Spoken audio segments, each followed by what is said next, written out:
Mega DSC మాట ఏమైంది? యువగళంలో ఇచ్చిన హామీ నెరవేరేనా? నిరుద్యోగుల సమస్య కూటమి ప్రభుత్వానికి పట్టదా? ఏఐవైఎఫ్ రాష్ట్ర అధ్యక్షులు మొజ్జాడ యుగంధర్ శ్రీకాకుళం టౌన్ మా ప్రభుత్వం వస్తే మెగా డిఎస్సితో ప్రభుత్వ పాఠశాలల్లో ఖాళీలను భర్తీ చేస్తామని చెప్పిన కూటమి ప్రభుత్వం ఎన్నికల హామీ ఏమైందని అఖిల భారత యువజన సమాఖ్య ఏఐవైఎఫ్ రాష్ట్ర అధ్యక్షులు మొజ్జాడ యుగంధర్, జిల్లా అధ్యక్ష కార్యదర్శులు బొత్స సంతోష్, కొన్న శ్రీనివాసరావులు ప్రశ్నించారు. స్థానిక ఎన్ఆర్ దాసరి క్రాంతి భవన్లో మంగళవారం ఏర్పాటు చేసిన విలేకరుల సమావేశంలో ఆయన మాట్లాడుతూ, ఈరోజు అఖిల భారత యువజన సమైక్య ఏఐవైఎఫ్ శ్రీకాకుళం జిల్లా సమితి ఆధ్వర్యంలో స్థానిక శ్రీకాకుళం క్రాంతి భవన్లో పత్రికా సమావేశం ఏర్పాటు చేయడం జరిగింది. మరి దాని ప్రాముఖ్యమైన ఉద్దేశం ఏమిటంటే, ఆనాడు పాదయాత్ర చేస్తున్న మంత్రి లోకేష్ కానివ్వండి, అలాగే ముఖ్యమంత్రి అయిన సందర్భంలో ప్రమాణ స్వీకారం చేస్తూ ఉన్న ముఖ్యమంత్రి చంద్రబాబు నాయుడు కానివ్వండి, ఏదైతే మెగా డిఎస్సి ఉందో డిఎస్సి నోటిఫికేషన్ ఇస్తాను, టీచింగ్ నాన్ టీచింగ్ ఉద్యోగాలను భర్తీ చేస్తానని చెప్పిన వ్యక్తులు ఈరోజు కనీసం మెగా డిఎస్సి ప్రకటించకపోగా ఆ పద్ధతుల్లో ఆలోచనలో లేకపోవడం చాలా హేయమైన చర్యగా ఏఐవైఎఫ్గా మేము భావిస్తూ ఉన్నాం. తక్షణమే మెగా డిఎస్సి నిర్వహించాలి. ఇది పేపర్ల ప్రకటన వరకే జరుగుతుంది. ఇప్పటికే 3-4 సార్లుగా పేపర్ల ప్రకటన ఇచ్చారు, కానీ మెగా డిఎస్సి నిర్వహించడంలో ప్రభుత్వం వైఫల్యం చెందిందని స్పష్టంగా ఈరోజు నిమ్మకి నీరుతున్నట్లుగా కనిపిస్తూ ఉంది. అదేవిధంగా 2,30,000 పైచలకు వివిధ శాఖల్లో ప్రభుత్వ శాఖల్లో ఖాళీగా ఉన్న పోస్టులను భర్తీ చేయడం లేదు. ఉత్తరాంధ్ర ప్రాంతంలో ఉన్న ముఖ్యంగా ఉత్తరాంధ్ర ప్రాంతంలో ఉన్న వ్యక్తులు యువత వలసలు పోతూ ఉన్నారు. వారి యొక్క వలసలను ఆపవలసిన రాష్ట్ర ప్రభుత్వం, కూటమి ప్రభుత్వం ఏమాత్రం కూడా స్పందించకపోవడం చాలా ఘోరమైన చర్యగా మేము భావిస్తూ ఉన్నాం. వెంటనే ప్రభుత్వ శాఖల్లో ఉన్న ఉద్యోగాలు కూడా భర్తీ చేయాలి. ఆ పద్ధతుల్లో మీరు చేయకుంటే సీఎం కార్యాలయం, అలాగే జిల్లా కలెక్టరేట్, అలాగే జిల్లా మంత్రుల కార్యాలయం కూడా మేము ఏఐవైఎఫ్గా ముట్టడిస్తాం. అలాగే భవిష్యత్తు పోరాటాలకు, ధర్నాలకు కూడా మీరు పిలుపునివ్వడం జరుగుతూ ఉందని తెలియజేస్తూ ఉన్నాం. ఈరోజు చూసినట్లుగా అయితే వాలంటీర్ వ్యవస్థ కానివ్వండి, లేదంటే ప్రభుత్వ దుకాణాల్లో పనిచేసిన కార్మికులు కానివ్వండి, రోడ్డును పడేశారు. ఎందుకు రోడ్డును పడేశారు? వారు పని చేయలేదా? లేదంటే మీ యొక్క సేవలను వారు పెంపొందించుకోలేదా? అటువంటి పద్ధతుల్లో వారిని రోడ్డు మీద పడేసి అన్నమ రామచంద్ర అంటూ వారి యొక్క జీవితాన్ని, జీవన విధానాన్ని కొనసాగిస్తూ ఉన్నారు. వెంటనే ఏదైతే వాలంటీర్ వ్యవస్థను రద్దు చేశారో వెంటనే పునరుద్ధరించాలి.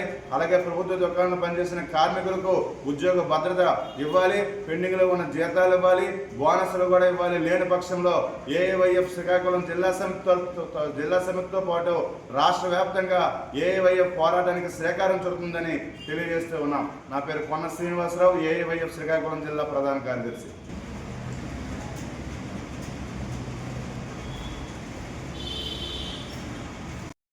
శ్రీకాకుళం జిల్లా సిపిఐ కాంతిపురం ఆఫీసులో ప్రశ్న చేయడం జరుగుతుంది. నా పేరు ఎం యుగంధర్, ఏఐవైఎఫ్ రాష్ట్ర అధ్యక్షులు. మొన్న జరిగిన ఫిబ్రవరి 6 నుంచి 9 తేదీన శ్రీకాకుళం నగరంలో 3 రోజుల పాటు ఏఐవైఎఫ్ 22వ రాష్ట్ర మహాసభ నిర్వహించుకోవడం జరిగింది.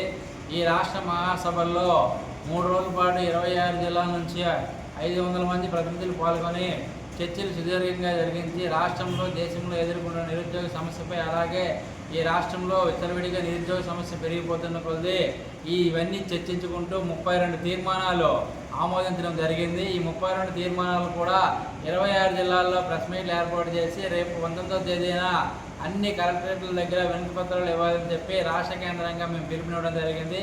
ఆ సందర్భంలో ఈరోజు శ్రీకాకుళంలో ఏర్పాటు చేసిన ప్రెస్ మీట్ సమావేశంలో ఈరోజు రాష్ట్రంలో చూసుకుంటే మంత్రి లోకేష్ గారు ఆనాడు పాదయాత్ర చేస్తూ మెగా డిఎస్సి ఇస్తాను, 25,000 ఉద్యోగాలు భర్తీ చేస్తానని చెప్పి ఈరోజు 8 మాసాలు గడుస్తున్న కాలయాపన చేస్తూ 8 మాసాలు ప్రభుత్వం అధికారంలోకి వచ్చిన తర్వాత కూడా 8 మాసాలు గడుస్తున్నా ఇప్పటి వరకు మెగా డిఎస్సి ఊసిలేదు. పేపర్ల ప్రకటన తప్ప, పేపర్ల మీద సంతకాలు తప్ప దాని మీద ప్రత్యేక దృష్టి సారించకుండా, మెగా డిఎస్సి నోటిఫికేషన్ ఇవ్వకుండా ఈరోజు విద్యార్థుల జీవితాలతో చెలగాటమాడుతున్న ఎన్డీఏ గవర్నమెంట్ తక్షణమే మెగా డిఎస్సి నోటిఫికేషన్ విడుదల చేసి విద్యార్థులను ఆదుకోవాలని చెప్పి రాష్ట్ర ప్రభుత్వాన్ని కోరుతున్నాం.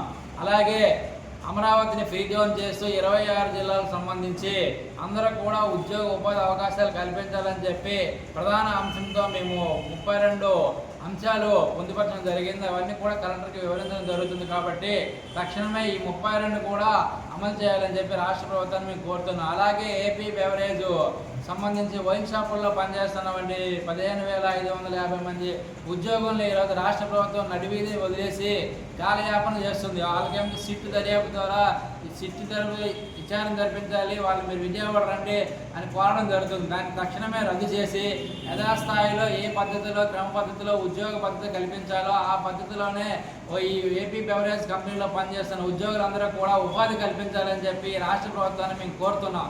అలాగే ఈ రాష్ట్రంలో 2,60,000 మంది వాలంటీర్లని ఈరోజు నడి రోడ్డు మీద వదిలేసి ఈ వ్యవస్థను తెలియకుండా గాలికి వదిలేసిన పరిస్థితి ఉంది. ఈరోజు అధికారంలో రాకముందు చంద్రబాబు నాయుడు నేను 10,000 రూపాయలు మీకు వాలంటీర్లకి 5,000 గౌరవేతనం సరిపోదు, 10,000 రూపాయలు మీ అందరికీ ఇస్తాను, మీ అందరినీ నేను ఆదుకుంటాను, మీ అందరికీ ఉపాధి ఉద్యోగ పద్ధతి కల్పిస్తానని చెప్పిన ఈ రాష్ట్ర ముఖ్యమంత్రి ఈరోజు వాలంటీర్ వ్యవస్థను రద్దు చేస్తానని చెప్పి చాలా సందర్భాల్లో చెప్పడం జరిగింది. తక్షణమే ఈ రద్దు చేస్తున్న వ్యాఖ్యని వెనక్కి తీసుకొని పాత పద్ధతిలోనే వాలంటీర్ వ్యవస్థను కొనసాగించాలని చెప్పి రాష్ట్ర ప్రభుత్వాన్ని మేము డిమాండ్ చేస్తున్నాం.